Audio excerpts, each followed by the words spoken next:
Assalamualaikum warahmatullahi wabarakatuh. Alhamdulillahi rabbil alamin. Segala puji bagi Allah yang menciptakan alam semesta, termasuk kita manusia di dalamnya. Yang Allah ciptakan manusia kita ini, tujuannya tertera di dalam Ad-Dzariyat 56. Wa ma khalaqtul jinna wal insa illa liya'budun. Tidak aku ciptakan jin dan manusia kecuali untuk beribadah kepadaku.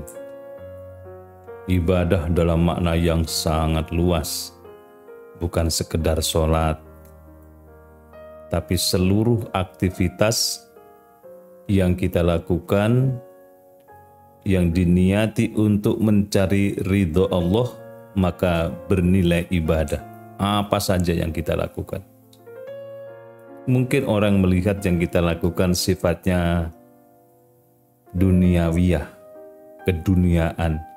Tapi karena kita letakkan kerangka dan niat di dalam menjalankan pekerjaan itu untuk mencari ridho Allah, maka bernilai akhirat. Sebaliknya ada orang yang melakukan sesuatu kesannya bernilai akhirat, tetapi karena salah arah dan salah niat, maka bernilai dunia. Maka bagi kita, hendaknya pandai-pandailah menata niat kita menjalani sesuatu untuk mencari ridho Allah. Bekerja, mencari nafkah supaya Allah ridho kepada keluarga kita, insya Allah nafkah yang kita peroleh, yang kita dapatkan bernilai ibadah. Bahkan itu ada rangkaian dengan bagaimana seseorang membangun rumah tangga, memberikan nafkah kepada anak dan istrinya. Setiap suapan nasi yang masuk ke lesan istri atau anaknya itu bernilai pahala di mata Allah Subhanahu wa Ta'ala. Maka ikhlaskanlah seluruh yang kita berikan kepada siapapun, terutama kepada orang terdekat di rumah kita, karena apa yang kita lakukan itu bernilai ibadah, bernilai pahala, dan besok akan Allah berikan kembali kepada kita. Wa may ya'mal mithqala dzarratin syarran yarah khairan yarah wa may ya'mal mithqala dzarratin syarran yarah. Barang siapa melakukan kebaikan sekecil apapun, Allah balas lagi kepada kita. Allah tunjukkan kepada kita, inilah balasanmu dulu ketika engkau sebagai kepala rumah tangga memberi makan kepada anak dan istrinya. Kalau kita melakukan sesuatu yang buruk, maka keburukan itu Allah balas juga. Dan Allah pertunjukkan kepada kita. Kaum muslimin yang berbahagia dan dimuliakan Allah, memang di dalam beribadah ini ada orang yang di dalam menjalankan ibadahnya itu karena motivasi takut akan siksa Allah. Perhitungannya ya seperti orang berdagang, untung rugi dengan Allah. Apa boleh? Ya boleh. Sehingga punya perhitungan secara mendalam, secara detail tentang ibadah yang kita lakukan itu dengan perencanaan yang lebih hati-hati. Yang kedua, ada orang beribadah itu karena ingin mendapatkan pahala dari Allah. Yang menjalankan ibadah dengan semaksimal mungkin, sekuat tenaga supaya pahala semakin banyak diberikan kepada kita. Kalau seperti itu motivasinya apa? Boleh? Boleh. Tetapi ada yang ketiga, ibadah yang tidak menghitung soal ancaman-ancaman neraka dan tidak menghitung soal balasan berupa surga. Orang beribadah yang ketiga ini semata-mata melaksanakan seluruh perintah agama itu karena ingin mendapatkan ridho dan kecintaan Allah kepada dirinya. Sehingga menjalankan ajaran agama bukan karena perintah semata, tetapi karena dorongan ingin memenuhi kebutuhan jiwanya. Jiwanya meronta, merasa dirinya kering kalau tidak melaksanakan ajaran agama ini. Sehingga melaksanakan ajaran agama misalnya, sholat misalnya. Selesai sholat jiwanya merasa terpenuhi kebutuhannya. Jiwa yang tidak terpenuhi kebutuhannya maka dia akan merasa lapar, merasa haus, sehingga jiwanya merasa kering, gampang gelisah, gampang mengeluh dalam hidup. Tetapi kalau niat beragamanya untuk mengisi kebutuhan jiwa, maka jiwanya akan merasa damai, merasa tenang. Dan seluruh ibadah yang dilakukannya menjadikan orang itu semakin ketagihan karena memenuhi kebutuhan jiwanya. Orang yang sudah mulai meningkat melaksanakan ajaran agama karena ketagihan, motivasi, dorongannya, maka dia akan sebanyak mungkin menjalankan ajaran agama itu. Maka di situ letak perbedaan tingkatan-tingkatan orang beragama itu. Ada yang serius menjalankan ajaran agama dan merasa nikmat. Orang-orang alim itu dengan ilmunya, dia menerapkan apa yang diketahuinya dan apa yang dilakukan semata untuk memenuhi kebutuhan jiwanya dan motivasinya ingin mendapatkan keridhaan Allah Subhanahu wa Ta'ala. Di situ letak indahnya beragama dan nikmatnya menjalankan ajaran agama itu, sehingga dia tidak hitung-hitungan waktu. Pagi hari berupaya mencari celah yang pas bagaimana menghadap kepada Allah. Sehingga Rasul memberikan contoh kepada kita pagi hari, perbanyak sholat duha, lakukan sholat duha. Soal jumlah rakaat relatif, bisa 2, bisa 4, bisa 6, bisa 8 seperti Rasul Muhammad SAW. Jiwanya pagi sudah diisi, sudah dicas menjadi jiwa yang tenang, sehingga kalau pagi jiwanya sudah tenang, apalagi sebelumnya sudah melakukan sholat subuh dengan qobliyah, kemudian ditambah dengan bacaan-bacaan Al-Quran, tambah duha, menghadap kepada Allah, mohon dari segala penjuru, rezeki Allah turunkan kepada kita baik secara materi maupun secara kejiwaan, maka jiwa kita kemudian terisi secara penuh mulai dari pagi hari. Nah, melangkahlah kita dari pagi, berinteraksi dengan masyarakat. Kadang ada khilaf, ada salah dan dosa, tenang saja bahwa seluruh kesalahan, khilaf dan dosa itu masih Allah buka pintu ampunannya, pintu maghfirahnya, pintu rahmahnya pada sholat duhur, sehingga sholat duhur menjadikan dihapuskannya dosa-dosa antara pagi sampai duhur itu. Orang yang menjalankan ajaran agama dengan motivasi seperti itu, insya Allah akan merasakan betapa ajaran agama ini tidak ada yang memberatkan.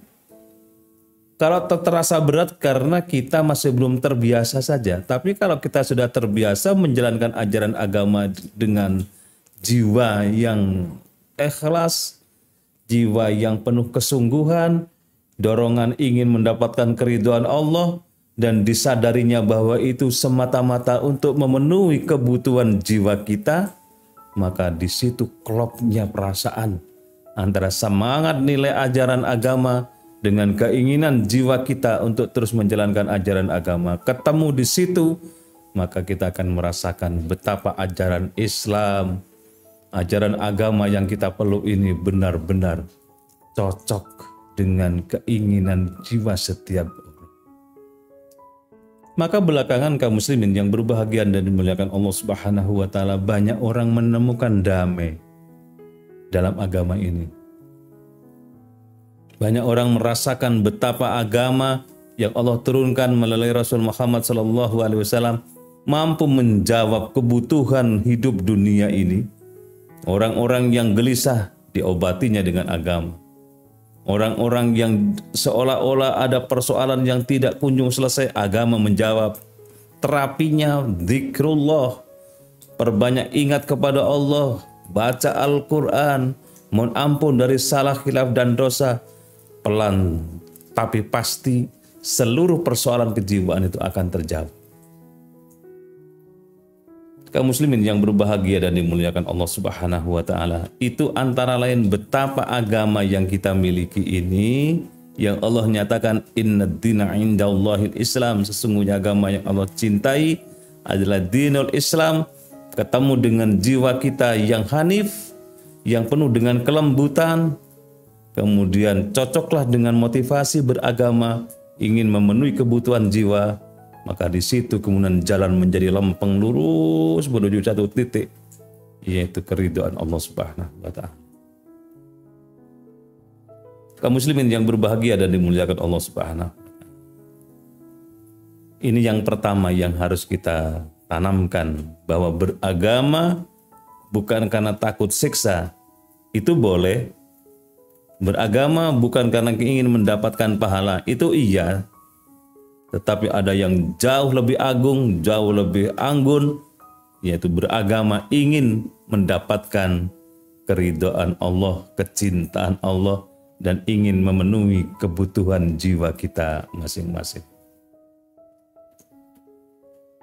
Kaum muslimin yang berbahagia dan dimuliakan Allah Subhanahu wa taala. Yang kedua, agama yang kita peluk ini memberi solusi terhadap kehidupan kita yang luar biasa. Manusia pasti punya problematika hidupnya. Silih berganti datang bertubi-tubi. Dan kadang-kadang ada yang mampu mengatasi, ada yang tidak mampu mengatasinya secara pribadi. Tapi Allah dengan agama ini memberikan solusi terbaiknya. Kalau terjadi kemarau panjang, perbanyak istighfar. Kalau berkeluarga tidak segera punya anak, perbanyak istighfar kepada Allah supaya Allah ampuni salah-salah kita dan Allah ridhoi berkeluarga kita. Jadi semua ada solusinya di dalam agama kita ini, sehingga beragama dengan tawaran solusi yang mantap, solusi yang jitu dari agama, dari pencipta kita ini, maka agama akan menjadikan setiap pemeluknya merasa tertolong dalam hidupnya, merasa dirinya menjadi orang yang kalau ada persoalan masih ada solusi-solusi yang bisa kita tunggu dalam hidupnya. Maka orang beragama itu tidak gampang merasa tercampakkan dalam kehidupan ini. Orang beragama tidak ada perasaan dirinya merasa terbebani dalam hidup ini. Sebab di balik semua itu Allah sudah sediakan jawaban terbaiknya. Bagi mereka yang tidak segera mendapatkan jodoh, perbanyak istighfar. Mohon kepada Allah supaya segera dipertemukan dengan calon jodohnya. Kalau laki dengan calon imam, dengan calon makmumnya. Kalau perempuan dengan calon imamnya yang terbaik. Kalau masih ragu, sholat istikharah. Itu kan solusi-solusi. Sholat istikharah kok tidak muncul-muncul, yakinlah dengan doa kita, ya Allah, berilah kemantapan kepada jiwa saya, kepada hati saya, siapa di antara calon imam yang ada di dalam pandangan pikiran saya itu yang terbaik menurutmu. Kalau memang si fulan itu baik, maka dekatkanlah kepada saya. Kalau itu tidak baik untuk agama, masa depan, dan diri saya, keluarga saya, jauhkanlah ya Allah. Allah kemudian nanti akan memberikan ilham kepada kita, akan memberikan jawaban kemantapan hati, dan itulah jawaban terbaik. Jadi beragama itu ada solusi-solusi, sehingga orang beragama itu tidak merasa dirinya kemudian tercampak dari kehidupan ini, sebab Allah senantiasa membimbingnya ke jalan yang paling hebat. Yang ketiga, kaum muslimin yang berbahagia dan dimuliakan Allah Subhanahu wa taala. Yakinlah bahwa beragama ini pasti, sekali lagi pasti, Allah tuntun kepada derajat kemuliaan, dimuliakan oleh Allah dunianya dan dimuliakan oleh akhiratnya, di akhiratnya kelak. Bahkan Allah menyatakan dengan tegas, inna akramakum indallahi atqakum, sesungguhnya orang yang mulia di antara kalian semua adalah mereka yang bertakwa kepada Allah. Jadi kalau kita ingin mulia di mata Allah dibandingkan dengan makhluk-makhluk yang lain, maka tingkatkan ketakwaan kita kepada Allah. Al-muttaqi alladzi yattaqillaha wa yattaqi ma'asyi. Yang disebut dengan takwa adalah takut kepada Allah dan takut berbuat maksiat, menghindari hal-hal yang dilarang oleh Allah, menjauhi sesuatu yang dicegah oleh Allah. Jadi orang beragama dimuliakan oleh Allah dengan pernyataan tadi, dengan firman Allah tadi, in akramakum indallahi atqakum. Yang keempat, kaum muslimin yang berbahagia dan dimuliakan Allah Subhanahu wa taala. Beragama ini ada hasil akhirnya, ada goalnya yang luar biasa, yaitu kita merasa bahagia hidup ini karena jiwa kita terasah, jiwa kita terpenuhi kebutuhannya, dan bahagia itu tidak sekedar di dunia, tapi besok Allah akan bahagiakan kita di akhirat di hadapan Allah Subhanahu wa taala. Bahkan kita akan dipertemukan dengan satu utusan Allah yang kita rindu, yang namanya sering kita sebut, yaitu Rasul Muhammad sallallahu alaihi wasallam di surga Allah, yang beliau itu hari ini, bahkan pada saat beliau masih hidup, pernah menyatakan, aku rindu kepada saudaraku. Aku rindu kepada saudaraku. Apakah kami ya Rasulullah? Kata sahabat-sahabat, bukan. Engkau adalah sahabatku, tapi yang aku rindu adalah orang-orang yang hidup jauh dari aku, tapi mengimani kerasulanku. Aku rindu kepada mereka. Kalau Rasul sudah rindu kepada kita, insya Allah besok akan dipertemukan oleh Allah. Di mana kita dipertemukan? Insya Allah di surga Allah Subhanahu wa taala. Kita bertemu dengan Rasul, mudah-mudahan, dan kita bisa bersanteria dengan beliau di surga Allah Subhanahu wa taala. Inilah keagungan beragama. Ada beberapa hal yang perlu kita tanamkan sebagai optimisme bahwa beragama itu sungguh luar biasa pengaruhnya bagi jiwa kita. Mudah-mudahan manfaat, dan saudara-saudara sekalian, kita semua ini terus bersemangat menjalankan ajaran agama Allah, dan kita semua insya Allah oleh Allah pelan tapi pasti diantarkan kepada posisi mulia, mengarah kepada bahagia dunia dan insya Allah bahagia akhirat. Terima kasih, mudah-mudahan manfaat. Maaf kalau ada salah-salah kata. Assalamualaikum warahmatullahi wabarakatuh.